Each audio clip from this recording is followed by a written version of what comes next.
Mabuhay! Welcome to our brand new episode of Simply Bedrock, a Let's Play series. As you can see in my day counter, I've been here for some time now. Actually, I've started this world before the Block Avenue SMP series began. This wasn't a plan at all, but I'm doing it anyways.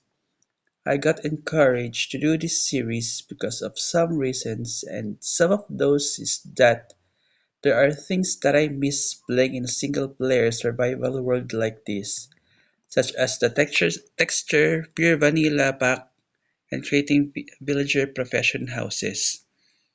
Things that brings out the best in me. That includes doing things all by myself for continuous self-improvement. And got influenced by some content creators that I'm subscribing right now. Speaking of that, don't forget to like and subscribe, everyone. Like and subscribe. And for some who ask, don't worry about the SMP series. It is still ongoing. It's just that I can't resist doing this kind of series. Long-term plans for this seed is to make it as a forever world, to build different theme villages in every biome connected with roadways, and to make a fantasy lore on this world. My inspiration for this is a video game that I love the most, and the one that brings out the gamer in me.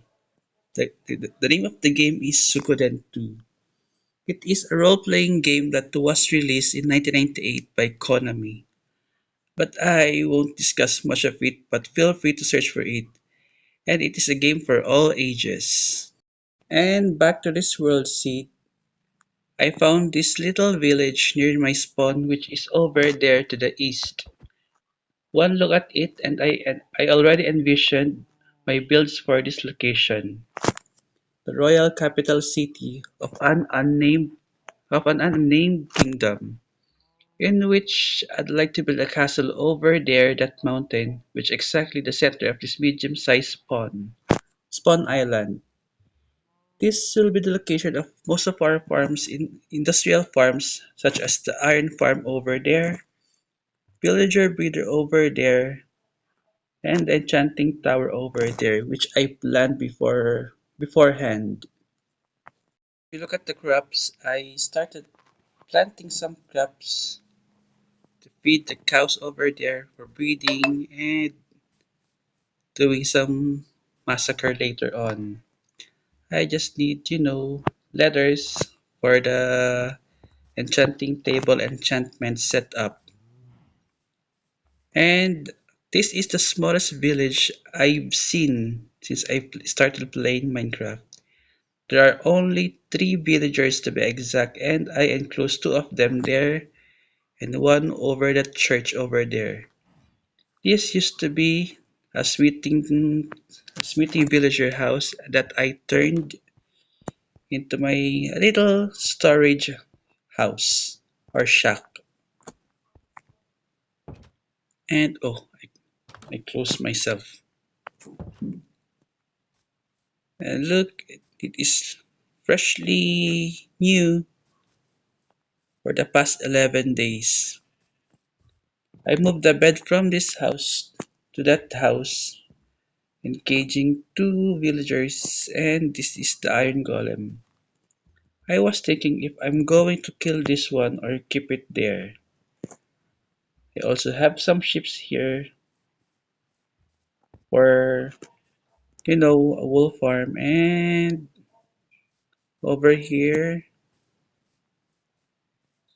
Oh, I thought I already have a chicken coop, but I don't.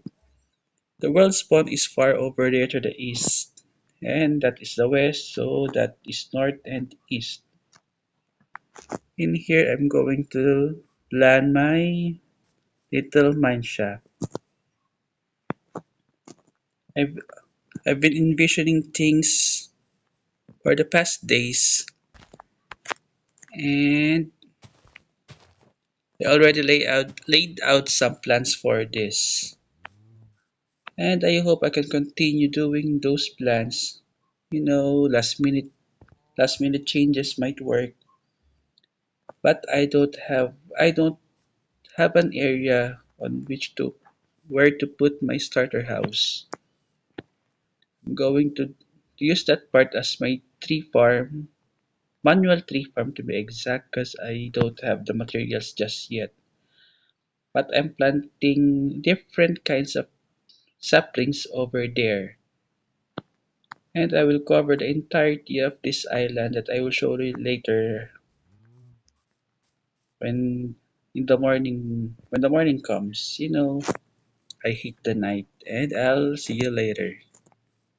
I'm going to show you where did I spawn in this world. It's way back over here to the east. Let's go up here and show you the rest of the area. This mountain was the center of the spawn island, just like what I've said earlier.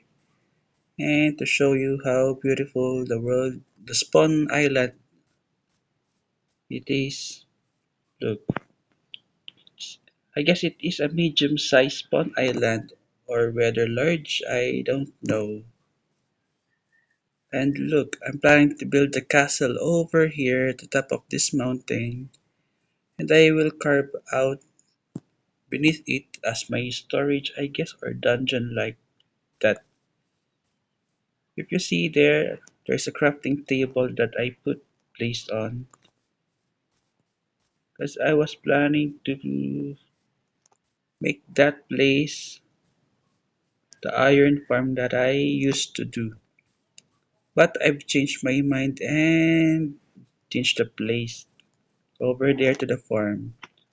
I will make an iron farm with trading hall rather than the usual 5 by 5 iron farm that I used here. And I guess somewhere over here is the world spawn. Here. I spawned here facing the east, and when I look at my back there's a mountain, and across the mountain over here there's a what you call this ice spike biome. A good source for blue ice later for some redstone farm and storage what you call storage mechanism. Yeah, over there. Look, I swear it's over here. Oh no, it's over there. Let's hop on. Yeah, over there. Those are the snow cap and there. And this is a flower biome that we can do some farm later. Yeah, this. So I'll be back guys and I'll start mining for some tools. See ya. It's been exactly 44 days since the last clip and all I've been doing is digging this cave, gathering some resources, and digging down this tunnel all the way to Y level 15, which is the iron level. I also made this long tunnel. There is the village, and back there is the world spawn. I did it in case that I get died and I have no bed to be respawned. It'll be a shortcut for me rather than looping around all the way from this mountain. And for the past days, all I've been doing, aside from digging and gathering some materials, I also did some trading. I made this a farmer and a Fletcher for an easy emerald, and I locked the cleric back on the church. I've been trading with them because I've been buying saplings to the wandering trader, like this pale oak sapling and the dark oak sapling. I, I've been gathering sapling during the early game because, The woods and the logs are a great palette. Over here I planted our sugar cane, the pumpkins, and there are four farm beds. I made a combination of wheat and carrots, same as here. And over here we have the potatoes that we will be using for breeding villagers later on. And over here, same wheat and carrot, but I got one very singular beetroot seed. I'm planning to do what Whip did, making fields in each of his episode. And over here, actually, I don't know what I'm going to do to this first episode. If I'm going to start to build a starter house, but I decided if I am going to breed the villagers and make this a town, and to breed another somewhere in this royal capital, then I did some shortcut and I'm gonna do this iron farm with trading hall and breed all those villagers in here. And far away there, I'm going to build another village with some personal touch of layouts. And I decided to kill this iron golem because it will affect our iron farm in the future. And I will show you my plans for this world so far. Sorry for my voice if it's a little bit husky because it's kind of cold in here right now.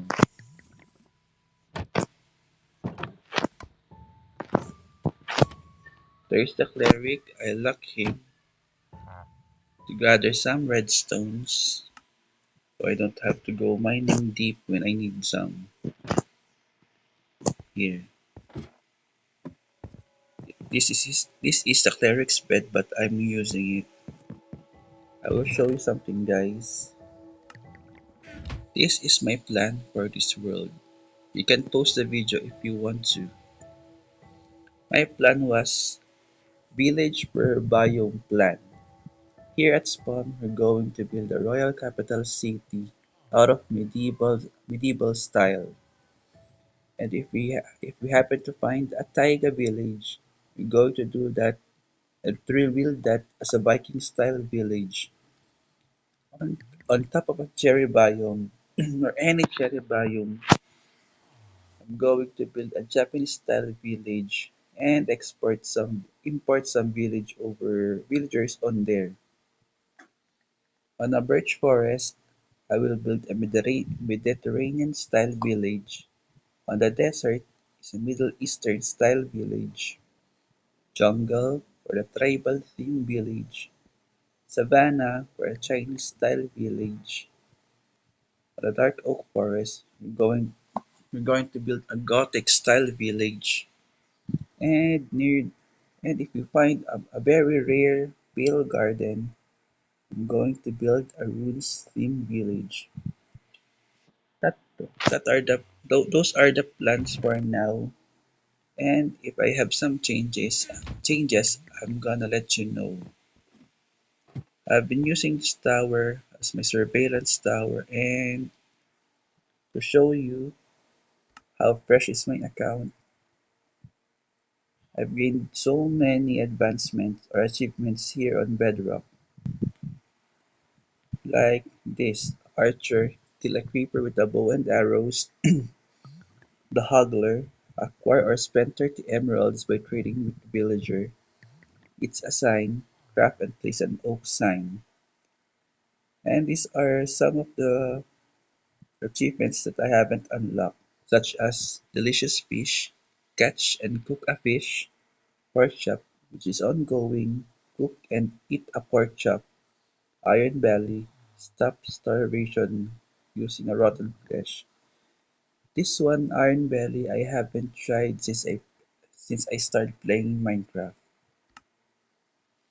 And these are The stats I've been doing, including the SMP series. Time played 3 days 53 hours and 1 minute. Blocks broken 70,180. Mobs defeated 425. Distance traveled 224,575. Again, that stats includes the SMP series that I've been playing beforehand. And I will back to you again, and I'll try to start the foundation of that iron farm. So I'm going to do some montage like the other episode, and let's get going.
Guys, it's been more than 200 days since I did my audio recording, and I have two words for this: over and under. I underestimated the time that I'm going to build this. I thought it would only take 100 days more or less, but I miscalculated. And over. I think I overdone it. Here, let me show you. This is for the grand reveal. And ta-da! This is our iron farm slash trading hall. Well, I will tour you around. I will first discuss the mechanics of iron farm here on Bedrock. To build an iron farm, it, it should be at least 150 blocks away from any villages. What makes a village a village? It needs one villager, one bed, and one active profession block. The villager has to be linked to the bed and to its profession chosen. For example, if you have a composter, you must have a farmer. One. And this is the vicinity of our iron farm. I made a little garden all around here, and there is the only cat that I have tamed from the former village that we have earlier. I planted this peony above these moss blocks, and these puppies, which I won't tell you where it came from, and this azalea bush with two moss blocks on top, and this glow lichen. Don't forget to like and subscribe, everyone. Like and subscribe. I also made this street lamp made of this deep slate variant, and this I forgot what it's called, and pale oak fence, pale oak slab, pale oak trapdoor, and this lantern that I crafted from the irons we got. Let me show you around first before we go inside and sleep. This is almost identical, and I just followed the terrain level around it. If you see, it goes up and down all around. In this part, I didn't extend the fence or the barrier because I thought of something in here could be placed.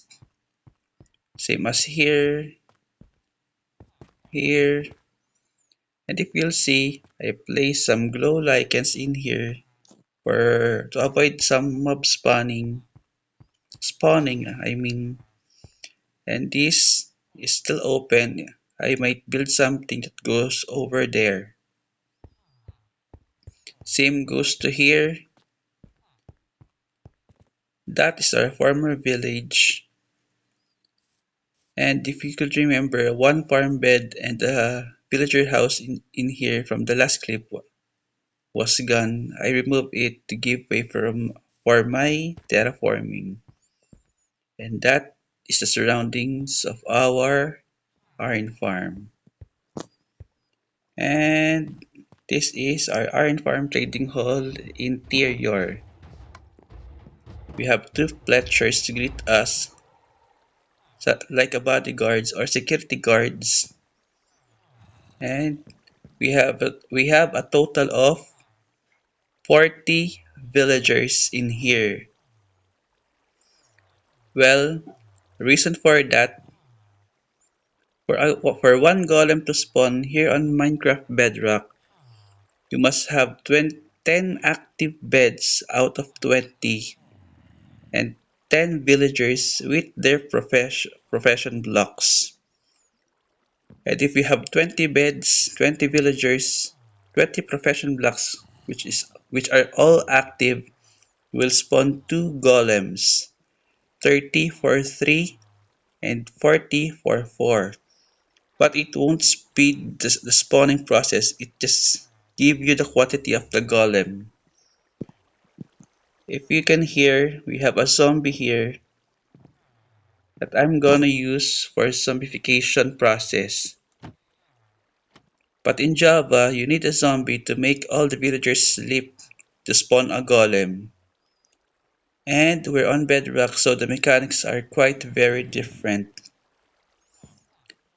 I have a total of 10, 25 librarians with different enchanted books. Here is the Silk Touch, Sharpness, Mending, and Protection. You know, the Class S enchanted books. And we have here the Class A enchanted books such as Thorns, the Protection variants, Fire Protection, Blast Protection, and Projectile Protection 4, Smite, and so on. And we have the lower F tier class of enchanted books such as Knockback, Fire Aspect, Flame, Punch, and Punch. There are so many enchanted books that I didn't cover, such as the bow enchantments, trident enchantments, the crossbow enchantments, and the newly weapon, the mace enchantments. I don't have any plans yet to venture out and find mace because, you know, I'm not yet good at PvP. I am a builder, and that is also the reason why I have these six stonemason. They are my favorite villagers. That's a secret. Didn't hear anything. Because they sell the building blocks that I mostly use and hopefully to the lower trades in their master trade, they have this block of quartz and not the pillar block of quartz. And there, we have these two farmer. These aren't the farmer that I have from earlier clip. These are new ones. The offspring from this cleric that I trapped in the church. And this librarian is the offspring of of the farmer and what do you call that? The Fletcher that I trapped in the house back there. These are new Fletchers. These are the new two Fletchers, the offspring from these two. Sorry, it's getting cold in here right now. And we have this, what do you call this? Weaponsmith, toolsmith, and armor. So there you have it. The reason why I have these two Fletchers is for the zombification process. You know, there are two processes for the zombification. One is by brewing up a weakness potion, but we need to go to the nether and grab some blaze rod. And the other process is by unlocking their master trade, which is there are times they have these arrows of weaknesses, which we can use to zombify all all these villagers. Actually, not all of them, but most of them. Most especially this librarian. It sells bookshelf, and I was fortunate that it also sells the Fortune 3 book. This was unplanned. I only needed this for the bookshelf to craft additional book lectern that you can see over there. All of those came from this librarian. And if you could see our golems getting burned and their remains, should I say, are composed of poppies and these uh, iron ingots. Though this string, don't ask me, you know, those are mob drops from the cats that get killed. Why it's so cold in here? So there you have it, guys. And for maybe in the future episodes, I will try to zombificate them if we're fortunate enough that this Fletcher gave me the weakness arrows that I need. The Fletchers and the farmers, if you ask, where are they? They're over there, set up for the future villager breeding station. And I will discuss that in the next episode because I have planned it all along. Iron Farm Trading Hall Bedrock Edition. If you're going to ask me why did I build an iron farm on my first episode, is that because in this game of Minecraft, iron is the mostly used ore in building things such as decorations for the lanterns, chains, and oh, I remember what it's called, the anvil. And for the redstone farm, we also use iron for the hoppers and the pistons and other stuffs. Even the blast furnace and that stone cutter consumes iron. So I believe iron should be the best ore above anything else, best than diamonds. So I hope you like it, guys, and maybe considering to like and subscribe because I've been doing this farm lately. Maybe you could help me from this crazy time consuming iron farm I'm building by simply subscribing to me now. I hope you like it too. Maybe you like it too. I hope you like it too. So that's all for now, and I'll see you on the next episode. Bye. Take care. Been doing this farm lately. Maybe you could help me from this crazy time consuming iron farm I'm building by simply subscribing to me now. I hope you like it too. I know you like it too. I hope you like it too. Goodbye, everyone. Thinking about you.